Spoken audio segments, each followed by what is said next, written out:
Does your financial advisor take the time to really listen to you? Is your financial strategy personalized to you and your family?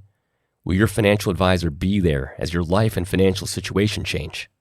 Hi, I'm Jerry Mangona, your Edward Jones financial advisor.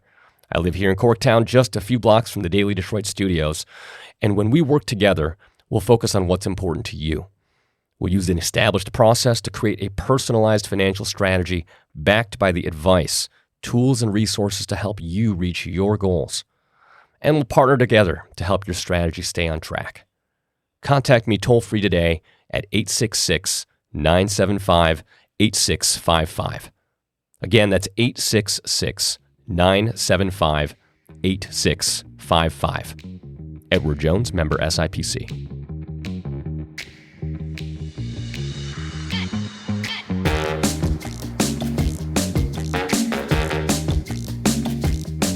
Hello, friends, and welcome to your Daily Detroit. It is Wednesday, December 21st, 2022, and our show shares what to know and where to go in Metro Detroit. I've said it a bunch of times. Today's episode is definitely about where to go because we're talking about Sandwich Week. It's going to be happening all next week across 6 of Metro Detroit's favorite sandwich places.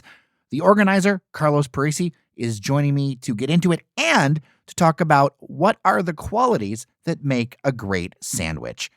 Then I'll send you out the door with some things you need to know around town. Let's get started.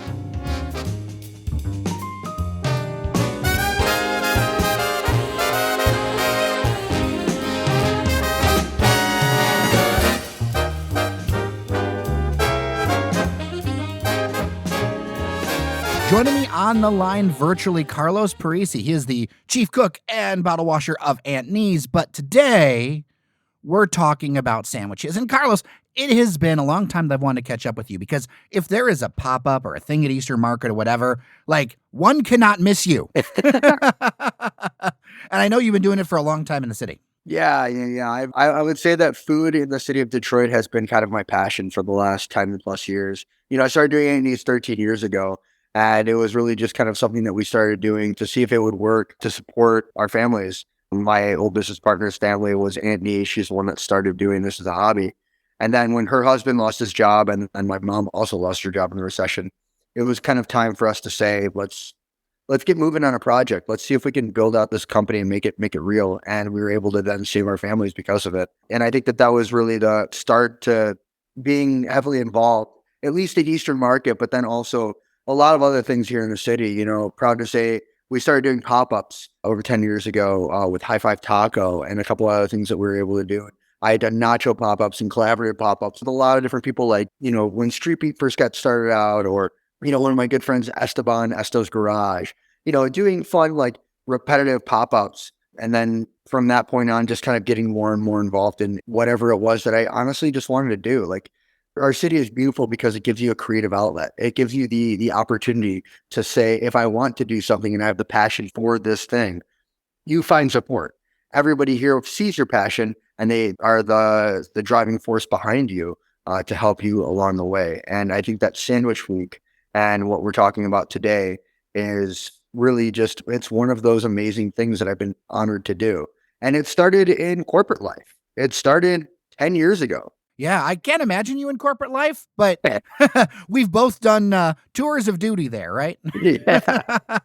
But it does give you a lot of experience and things. So how did Sandwich Week start to come together? 10 years ago, a couple of friends of mine, Brian Elder and Justin Ickes, amongst a handful of other people that we were working with, we'd always talked about sandwiches at work. We love sandwiches. It's always been like, oh yeah, where can we go get lunch around that? We'll be back in an hour. All right, let's make it happen. Let's go. The week between Christmas and New Year's, which we still had to work at, we realized that nobody really pays attention if you're gone for more than a couple hours or lunch. So we had this plan to call it Sandwich Week, where we would go out to the places that we wanted to try sandwiches. And whether it was like Tony Baloney's in Livonia or like Ernie's in Oak Park or, had to High Grade or whatever else that was far away from the office. That was it. That was like, oh, wow, this week is beautiful. We get to go anywhere we want to eat sandwiches and then come back and, oh, look at that. It's almost time to go. Ha, ha, ha. Well, it gives you something really to look forward to. Yeah, exactly. Every year, the week sandwiched between the two holidays ended up becoming that. And, I made my exit out of corporate America pretty quickly, but I kept Sandwich Week going along with those two dudes. And then with more and more people growing it out, those two guys, still great friends of mine, they join when they can. But it's become something that I myself have kind of taken the leadership role on to kind of organize and see if, like, hey, let's make this a thing where every day we have a schedule of where we're going to go for those lunch times, and then dinners if we can sprinkle those in too, and support small businesses at the same time, specifically definitely here in the city, but the Metro Detroit area, and continue to, kind of build community, build camaraderie, have people that maybe didn't get a chance to either A, step out to these places before, or B, meet these people, these amazing people that come to join and eat and hang out. And I think that it's grown to be something a lot more than I ever envisioned that it could be, to now where people say that it's, one of their favorite times in the holidays is Sandwich Week. I mean, who knew it? Sandwich Week itself is a week of holiday. I think it's wonderful. And if you travel, you know that Detroit has, and Metro Detroit has, some of the best sandwiches, if not the best sandwiches in the nation. Like, we know what to do between two slices of bread of your choice. I think we have incredible sandwiches here. I really do. I love all of the places that we go to repeatedly for Sandwich Week, but then also I love to try out new places left and right. I think what we have is unique because every single place that I've eaten across the country, even across the world, because there's sandwiches everywhere you go. Literally, a sandwich it's the great equalizer. It's the most approachable food for everybody because everybody knows it. But no matter where I go, I found incredible, delicious sandwiches that you'll never be able to replicate outside of a certain region. And if you do, it's like it's never going to be the exact same because some of that has to be with, the way that these people grew up making these sandwiches, or the way they grew up with their traditions. And what we have here in Detroit is specific to what we have in the region and the way that we cook and the way that we grew up. So, I mean, taking in part some of the foreign people that have come into the city and the different cultures and the aspects and ways of culturally growing up as well. And people have then made that their identity via food. And the food that we have here in the Metro Detroit area is outstanding. I love what we have. I love the small places. I love the big, beautiful places. But for me, the sandwich is king. So what are the three qualities that make an excellent sandwich in your mind anywhere, right? Picking a favorite sandwich between places is trying to pick a favorite child. I know that myself. I couldn't do it. But what are three qualities of a great sandwich? First and foremost, it absolutely needs to be craveable.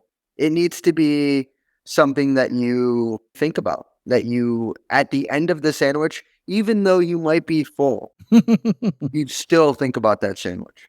That's a great sandwich right there. Specifically, I'm thinking about like the All That Jazz from Verdi Mart in New Orleans, or, Leone's Italian Heroes in South Brooklyn that has one of the greatest sandwiches that I've ever had that just is prosciutto, fresh mozzarella, and pesto, but it's about this big.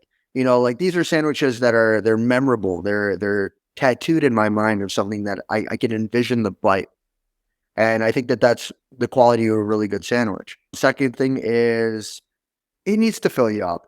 I'm not going to lie. If you give me a bowl of finger and tell me go ahead and enjoy it, it's not a great sandwich. It's good. I'll enjoy it. Yeah, but it needs to really get to the gut. Yeah, I mean, that's part of the design of like the food item, right? Like that's the point of a sandwich, is to fill you up. If you small plate it, like you can small plate bruschetta or something like that, but you can't small plate a sandwich and it feel right. No, not at all. Not at all. Don't get me wrong. I've eaten 2 sandwiches in a sitting. That's fine. Sometimes more.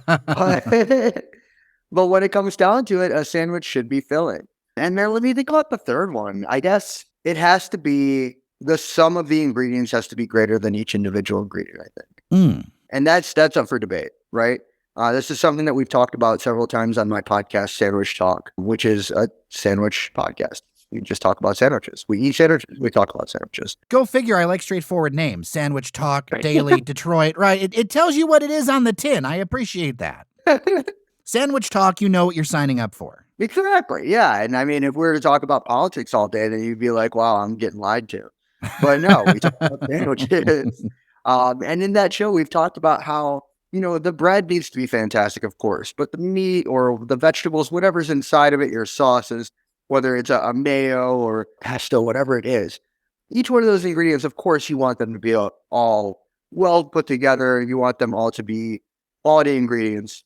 But when it comes down to it, if it all tastes like crap when you're eating one whole bite, then it's not good. I mean, it's kind of fun. Have you seen that guy roll for sandwich on TikTok? No. He does a D&D roll, like with D&D dice, and each roll, it's random ingredients for the sandwich that he eats. He's based out of Michigan. You should check him out. It's super interesting, but sometimes the sandwiches are just awful. Like great ingredients, and it's kind of fun to watch him just have to go through the pain sometimes when there's like a fruitcake bread, with like something else. It's great. It's definitely an interesting little shtick. You should check it out. He's based locally. You should have him on Sandwich Talk. Yeah, you absolutely. need to have him on Sandwich Talk. You kidding me? Yeah, this is going to be your kind of guy. Yeah, totally. Before we get into all the details of Sandwich Week coming up very soon, I'm going to throw a curveball at you. Is a wrap a sandwich? Yeah, sure. Okay. I don't envision it not being a sandwich because a wrap or a burrito could be considered the same thing. I think maybe a burrito would not be a sandwich because of the pieces that it takes to create said burrito. However, if you're taking all of the pieces to create a wrap, typically that would be all the sandwich ingredients anyway. So I think that you're just looking at a sandwich in a different vehicle. It's like taking, a lettuce wrap and calling that a sandwich. It is a sandwich. It's basically the same thing. But then if you look at like a hot dog, right? A hot dog is definitely not a sandwich because if you slice up hot dogs and you put them into a sandwich, you got a hot dog sandwich, which is still just like the name of the hot dog is the hot dog. Right. The hot dog, for Christ's sakes. It doesn't get any different than that. It's already labeled for you. It's like the hamburger, right?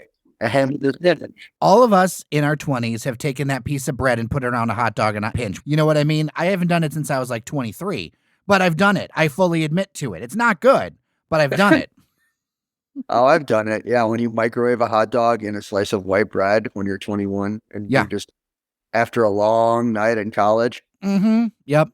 All right, let's talk about Sandwich Week. Starting December 26th, running through the 30th, we're going to be hitting some of these great places. And I say we because I plan on like following this list because love some of these places. These are great establishments. So let's kind of walk through this 5 days of festivities for bread and fillings and wraps and whatever else you want to do. Awesome. I'm excited. So Monday, we're starting it all off with high grade. This is the day after Christmas, 26th. I've loved high grade ever since I was a kid. You walk in and it still absolutely looks and feels the same way that it always has. No matter how old you are, it feels and looks the same way. Recently, they were purchased by different people. Stuart and his family ended up wanting to sell the restaurant, and they sold the restaurant. The family that's been running the business since has been doing a great job, and I feel like it's important for everybody to try it out, make sure that we let them know that we're still here for them. It's a great sandwich location that has not changed. And I think that that's important for us to go to. Tuesday, this one's fun. This becomes a parking lot tailgate party. It's at Ganella's. And every year that we've done Ganella's, I, bring tables and have the van backed up and a bunch of people end up, we buy drinks and potato chips and whether it's like, the little pepper shooters with the stuffed prosciutto and cheese. But then we all get sandwiches and we hang out, demolishing sandwiches in this parking lot. And, some people, we bring beers, bring beers. Why not? Hang out. Just as long as you're not getting filthy with it. Wednesday, I think this is probably one of the more beautiful and important ones because for almost every year that we've been doing this, Sandwich Week has been at Mudgie's. And this year we're doing Mudgie's again. And what's really nice about the team at Mudgie's and the amount of love that they put into everything that they do over there, they're continuing to do. And they're doing with Sandwich Week as well. They're actually closed this week, but they're reopening literally just for us on this Wednesday. Oh, wow. Just open for lunch and that's it. So we're part of it. I'm excited. And they also said that they might be bringing back the Uncle Carlos, which is a sandwich that Greg Mudge made for me probably about 5 years ago now. He named it the Uncle Carlos because I own Aunt Nee's. It's got to go together. Yeah. I like it. I know a lot of people probably haven't had Rose's for sandwiches, or when they think of Rose's, they think of the way that Rose's used to be, which is like, a really nice brunch spot. But Rose's has definitely elevated itself and grown, through the pandemic and otherwise into this unique oasis of, food and wine. And they know what they're doing over there. The sandwich program over there has become paramount. That's what they're doing now. That's what they're known for. And over the summer, I was fortunate to go eat a handful of their sandwiches. Interesting. They're really, really good. I was blown away. One of the sandwiches, I looked at my friend when I was eating it and I said, this is something that I did not know about. And I'm upset because I would have definitely eaten this a lot more often. So I have a quick question for you on that, because I know Rose's not as a sandwich place. What is the first sandwich to try at Rose's? Get us this intel, man. So that's a good question. I don't know what they're going to have for us this week because I know that Okay. it's changed constantly. Every time that I've been there, it's been different sandwiches. I know it had the tuna, and the tuna was outstanding. And that was something that I was taken aback by because it was just so delicious. It wasn't too different than a tuna melt that you've had before, but I very, very much enjoyed it. I've had a bunch of their sandwiches, and it's nice because, they know how to incorporate mustard or gherkins or, different kinds of ingredients from different cultural sandwiches and incorporate it and turn it into something really nice. And their vegetarian game is on point. Their vegan game, they know how to make a good vegan sandwich. Also, they've got outstanding desserts too. If you've been so lucky to try a cake or a pastry from Rose's, then you know that you're in for a treat. Okay. So on Friday, you've got a sandwich doubleheader, one that is a longtime establishment in Metro Detroit, and the other it's been around for a minute, but it's far newer than Ernie's, of course, because I don't know if there's anything older than Ernie's. I mean, there's probably a few, but it's definitely in that pantheon of master sandwiches. So let's talk about Friday. Yeah, Friday is a blast because we're taking it back to kind of where it started. Ernie's was one of the first places that we did for Sandwich Week. Ernie himself, a legendary man, beautiful human being, somebody who takes moments out of his every day to tell people how much he loves them and cares for them and is thankful that they come and support his business. And I think it's rare. It's rare to have that still to this day. We in Detroit have that. We do have in our small business community a lot of people that pour out their passion. And I think that's, to me, one of the most beautiful things that we have in the city are people that are just so real. And Ernie is one of those shining examples in this city, in the Metro Detroit area, of somebody who's poured his entire life into his business. And when you go there, you are there for him. You're there for his creation. So we'll be doing that. I know it's probably going to be cold that day, but we'll probably be hanging out outside too, which is fine because that sandwich is better demolished where you have something that you're not going to be dripping all over. So if you're dripping on the ground of the grass, I think it's okay. And then we're going to give you 6 hours to digest. And then at 6 p.m., we're going to Rocco's. I can't tell you enough amazing things about Rocco's. When they first opened up, I'm so happy that they did because I've known them actually since high school. I've known a couple of them I've known one of the dudes that they started it with since kindergarten. And they're all very nice, passionate people, but they have, an Italian background and they wanted to do Italian sandwiches because in my opinion, they agree, obviously, we don't have enough Italian sandwiches in this city. Not anymore. Not like it used to. Not like it used to be. I mean, I remember because I think back like 20 years ago, there was a few more options than there were today. But what they do so well with it is they revive that lost art of the Italian sandwich. Like I've had like 6 of their sandwiches, and there is like a je ne sais quoi about them to mix French and Italian, which I probably should have done. But it is a special thing. And I know that I have a friend of mine who goes and comes downtown, goes around the region, just eats sandwiches on his lunch break. He'll drive 30 minutes, get the sandwich, eat the sandwich, driving back to his office. So he'll go as far as 30 minutes away. And let me tell you, Rocco's got his instant stamp of approval. I got the text within 5 minutes after recommending it. He's like, how was this not in my life? I completely agree. It got my instant stamp of approval too. Do you know when they first started drumming up for votes? So as like members of like Hatch Detroit or like, Motor City Match, all those different kinds of, I wouldn't call it competition based, but something along the lines of funding programs for small businesses. They ran around the entire city making sandwiches and handing them out to people just for free to hope to grab votes from people to get the funding to open up this establishment. And you got to give it up to some hustle like that. Mm-hmm. For these guys to be making this and handing them out and saying, try this out, please. I bet you will like it. And everybody to say, where do I sign up? What do I got to do? Lo and behold, they have a restaurant now. They've moved forward and they're now one of the top tier sandwich places in not just the city, but Metro Detroit. People come, like you said, from long and far to come eat at Rocco's.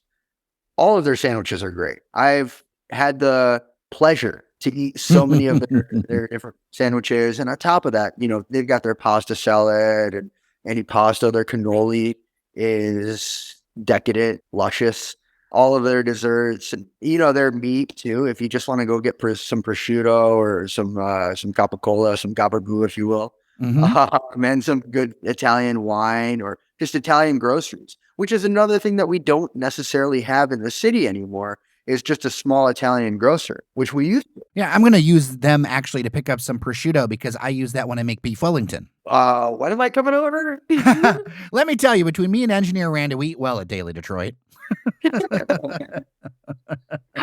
Yeah, we need to hang out more often. I don't know why we don't do that. We'll make sure that happens. What is special about the send-off? Because that's at 6 p.m. All the other events are at noon. They're lunchtime affairs. The Rocco send-off is at 6 p.m. So what's the big deal with the send-off? They're all at noon. A lot of people are still going to be working, and maybe they don't have the capacity to dedicate that much time to going out and grabbing sandwiches at noon, which I completely understand.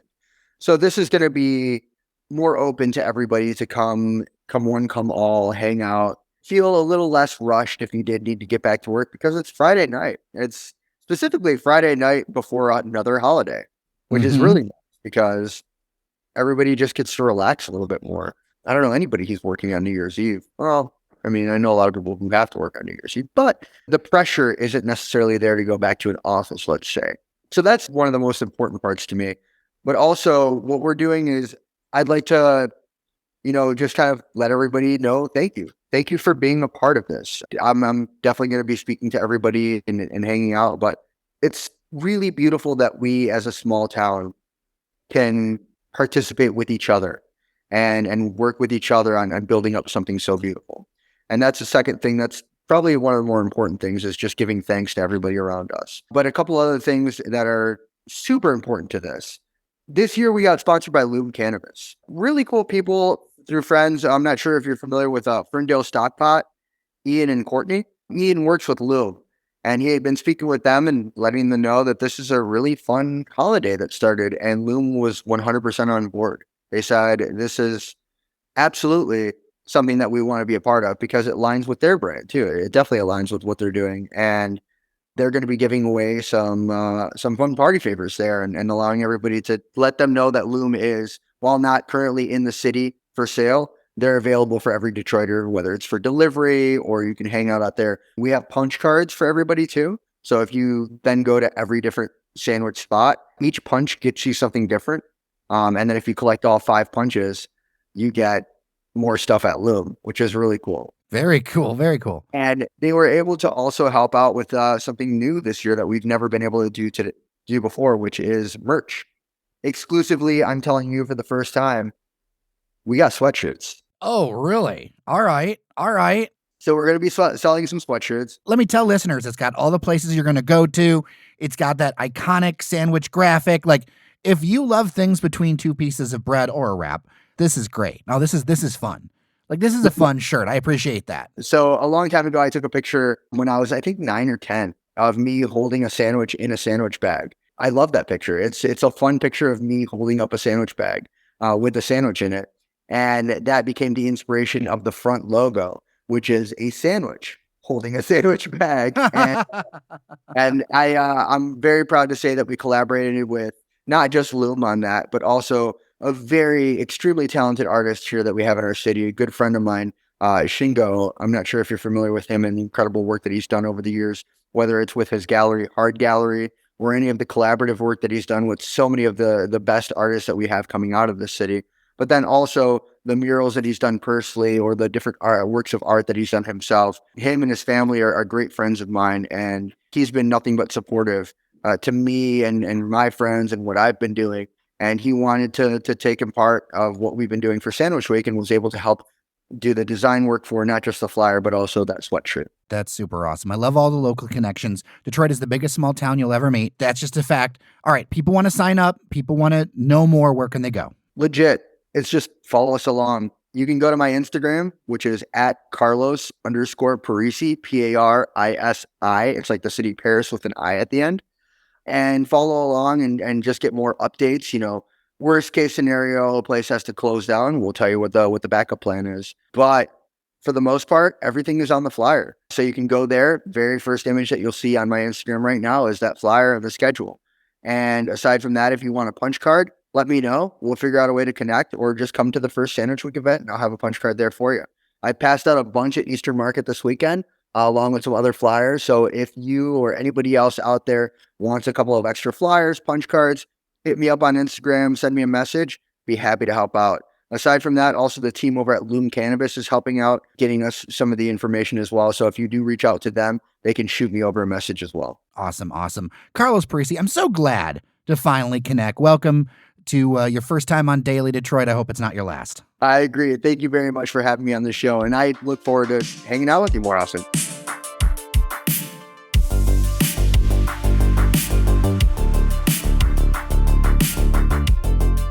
All right, here are some stories you should know around town. Bad weather is headed our way before the Christmas holiday. Michigan State Police are warning that here in the Lower Peninsula, gusts will range between 40 and 50 miles per hour Friday night through Saturday, with peaks above 60 miles an hour. This goes along with a winter storm watch issued for the Metro Detroit area from 10 p.m. Thursday to 10 p.m. Saturday. That's Christmas Eve. Be sure if you travel, you have a winter survival kit with you. Consider making sure that you're stocked at home as well. With those kinds of winds, power outages are a real possibility. Carhartt is expanding their Dearborn headquarters. The premium workwear, outdoor apparel, and footwear manufacturer is adding 125 jobs with the support of a grant from the Michigan Strategic Fund. The total investment will be $4.65 million. Carhartt plans to hire people in product design, digital marketing, customer care, and operations in response to increased demand. They currently have 644 out of their 5,500 employees in Michigan. The Sanders retail location in downtown Wyandotte is permanently closing December 22nd. Second Nature Brands owns Cars Nuts, Second Nature Snacks, and Sanders Chocolates, and was bought by a private equity firm in April. The closure of the Biddle Street spot would take them down to 3 locations, down from 111 in their heyday: Mackinac Island, Rochester, and Clinton Township. With roots back to 1875 in downtown Detroit, the brand is beloved by generations. The high-rise apartments at the Exchange in Detroit's Greektown should be complete this summer. Urbanized Detroit reports that a 405-square-foot studio apartment will run you $1,725 a month. That reminds me, we need to get Robin Runyon on the show more often. The Peterborough in Detroit's Midtown is set to reopen December 30th. It's coming back with a streamlined menu and new cocktail menu after suddenly shuttering in July. Before the temporary closure, it had been open since 2016. And finally, the Diamondback Saloon in Belleville, open since 1985, is closing. Known as one of Metro Detroit's biggest country music-themed venues, the final day is this Friday, December 23rd. The bar's been sold and it will become some sort of event venue. Details are not clear yet as to what.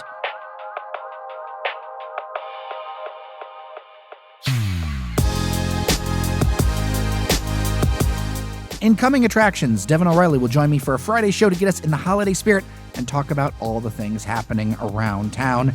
Next week, we're doing a deep dive into Amazon Fresh, what it means for you, what it means for local grocers, and a whole lot more. Very interesting conversation. As always, thanks to our members for their support, and thank you for listening. Double reminder, 3 shows this week, so Friday, Devin, and then we're done. 2 or 3 shows next week as it's the holidays, and we do need to spend some time with those at home. With that, I'm Jer Stays. Be safe out there, and we'll talk Friday.